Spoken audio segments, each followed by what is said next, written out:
วันนี้พามาดูสวนสัตว์ค่ะแล้วก็พามาดูจระเข้โชว์น้องๆสตาฟที่นี่นะคะเขาก็จะมาเล่นกับจระเข้ค่ะเล่นแบบน่ารักค่ะเนาะเขาก็จะแต่การแสดงของเขาไม่เล้าใจเหมือนคนไทยเนาะคนไทยการแสดงนะแต่ก็ตื่นเต้นนะคะตื่นเต้นนะเพราะว่ามันเป็นสัตว์มันเป็นจระเข้น้ำก่อยกับน้ำจืดนะคะมันก็จะดุหน่อยน้ำจืดกับน้ำทะเลผสมกันเนาะจระเข้มันค่อนข้างจะดุแต่เขาก็กลัวกันเนาะทุกคนก็รู้สึกกลัวกันค่ะไปเราไปดูกันค่ะแล้วก็ดูไปเรื่อยๆนะคะก็จะมีโชว์อยู่ไม่เท่าไหร่เนาะแต่เราก็ไม่อยากจะตัดมันเนาะดูกันไปเรื่อยๆแล้วก็ฟังเพลงกันไปค่ะ That is for territory. Now, to demonstrate that, I need somebody pretty silly. You'll do, Nero. You stitch me up there. How about you get back in the water with Scrapper? Maybe spend a little bit longer in the water with him this time. Alright, we'll see what we can do. He's pretty keen. I'm not going to carry him too long. But he's heading that way. As soon as I jump back in the water, he's straight back onto me. So he can't help himself. He knows that I'm in his territory. He's got a much better chance of grabbing me if I'm in the water. And what he's going to do in a second, he's going to go under the water. Go under the water, Scrapper. Go on. There we go. He goes under, he goes back into sort of like his hunt and his stalk mode, and he thinks I can't see him. He thinks it's dark, dirty, murky water, and he thinks that as long as he stays under, I will stay here too long, which it's not going to happen. Oi. Show me, fella. So, if he puts on a massive strike over here, come on, Scrapper. He can literally strike out and he can hit this fence in one go. ร้องก่อนค่ะ See what we can do here.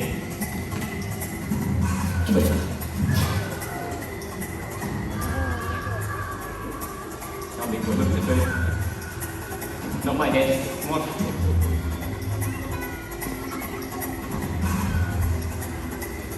Oh. How cool is he, hey? So that was a nice little swing for him. As I said, he can do that massive strike. If you never feel too comfortable standing here, take it. Come down.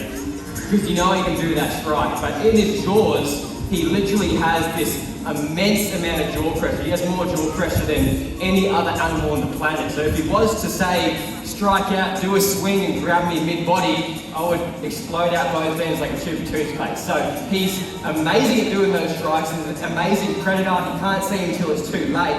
But he does another awesome strike that Aiden's going to show us over here. Go for it. Yeah, awesome. Thanks, mate. So, guys, what we want to try and show you now isn't a circus trick that we've had to teach our crocodiles here at the zoo. Now, Scrapper did actually hatch out here at Australia Zoo. He is actually the son of Agro. Now, you can see Agro over in front of the food court there in the middle pond. So Scrapper's the son of Agro, which is arguably one of the most world-famous crocodiles that there is. And as you can already tell so far today, he has picked up a few of his father's traits. Now, even though Scrapper has never been out in the wild, this behaviour is so ingrained in the saltwater crocodile that he just instinctually knows how to perform it. Now, what he's going to do is he's already sort of cheated a little bit. He's going to angle his head up. There we go. He's pretty keen to show us, so we'll get him back this way. Now, as you can see, he angles his head up and uses his massive tail to propel himself straight up and out of the water like what you guys saw. Now, out in the wild when the saltwater crocodile hatches out of an egg, they're only about 15 centimetres long. They're extremely small.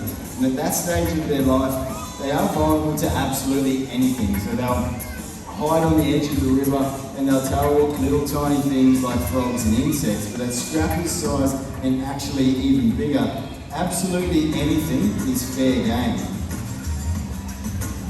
There we go. So guys, if you do head up to Northern Australia, up into crocodile territory, please let that be a lesson to you. Don't overhang the water because you are vulnerable to a tail-walking crocodile. That's you, mate. Still on you.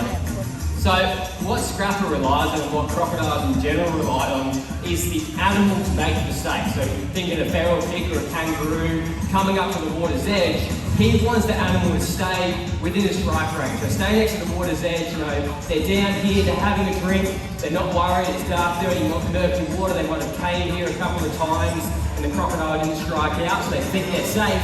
But what he's doing, he's waiting for the best opportunity to strike out and grab the animal. He wants them to be in the best spot and stay there so he can come forward, get set up, and when they think they're safe, the last moment, he does the strike, and if the animal's down there next to the water's edge, they'll get out of the way in time with that strike. But you can see now, he's probably a bit tired. He's done a fair few strikes. He's pretty much all muscle, so he gets lactic acid built up pretty quickly. But he's reluctant to come any further out of the water because he knows, even though he's a pretty fast crocodile, he's not as fast as the person with long legs. He's not as fast as the person up on land because we are designed to be fast on land, but he's not. So all he does right now, he's waiting for me to again make the mistake and come closer, get a bit closer so he knows that he's got the better chance over me. And the closer I am, the easier it is for him to, grab my hand to the fish, which I hope doesn't happen. Should get a little bit closer. No, you can just have that. Good boy. Yeah, it's pretty cool, isn't it? But that's the perfect distance right there that he can strike out. So when he really means it and he comes beneath the water surface, he will do that in the blink of an eye in one go. So that is Scrapper's danger zone. But to avoid crocodiles is really simple. And of course he didn't really come out too far to show you, but he came out on the first one. Yes, it's pretty fast, but he's limited by the way his body's designed. He's got these short little stumpy legs, he's got a pretty big round belly even at this size, and he has that big long tail that's still in the water, but once he is completely up and out on land, that tail just drags behind him. It's like us trying to walk around with a couple of tyres tied around our waist. But when he's in the water, that tail is what propels him through the water, sometimes as fast as a dolphin over short distances. It's what gives him the power to do those massive strikes on the water's edge, pretty much a big piece of muscle. So that's what he relies on. He can tuck his legs beside him and he will swim super fast through the water. But then up on land, he slows down greatly. So he's not really too hard to avoid up here on hard solid ground, but he's dangerous down next to the water. So there's three things you have to do to avoid crocodiles and stay safe from crocodiles up in North Australia. And they all to do with just staying away from pretty much where he's going back to right now, where he knows he's dangerous, going back to the water. So stay about 4 to about 5 metres back from the water's edge. You're out of the strike range of even the biggest recorded crocodile. So that croc is about 7 metres long. So his strike range from the tip of his nose to the base of his tail would have been 4 metres. So if you're 4, if not 5 metres back, you're well out of the way of a massive crocodile trying to strike out and grab you. The second rule is what Aiden showed us over here, the tail walk. People have been taken by that tail walk method in the past. They climbed out over low-lying branches and dangling the legs down, and the crocodiles struck up, grabbed and pulled them in. So don't overhang the water either. And the third rule, and probably the most simple of all the rules, but it's the one people seem to break every single day, it's the one that I've broken this demo today, don't go in the water. Simple as that, don't swim with crocodiles. But every single day people jump in the water.